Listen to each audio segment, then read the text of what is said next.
काली अखियों का है ये असर, पलकों तले कहता है नजर। बन जा तो दीवानी मेरी, मैं दीवाना तेरा। बन जा तो दीवानी मेरी, मैं दीवाना तेरा।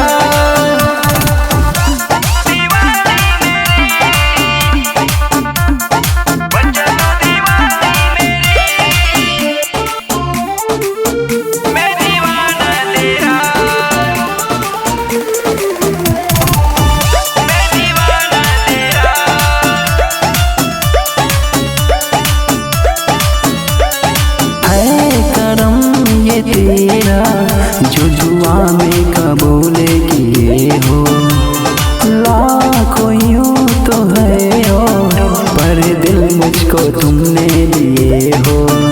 पर दिल मुझको तुमने दिए हो। है करम ये तेरा जो दुआ में कबूल किए हो, लाखों यूं तो है हो, पर दिल मुझको तुमने दिए हो। तेरे बिना अब जीना नहीं, आंसू जुदाई का अब पीना नहीं। बन जा तो दीवानी मेरी, मैं दीवाना तेरा। बन जा तो दीवानी मेरी, मैं दीवाना तेरा।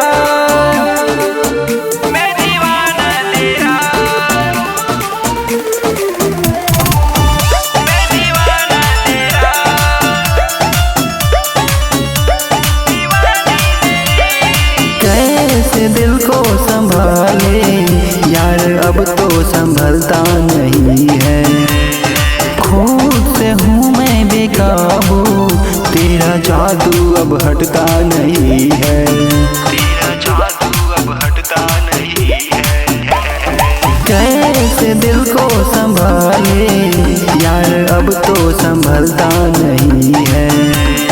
खुद से हूँ मैं बेकाबू, तेरा जादू अब हटता नहीं है। राकेश लकी से करती हो प्यार, विपिन को जाके कर दो इनकार। बन जा तो दीवाना।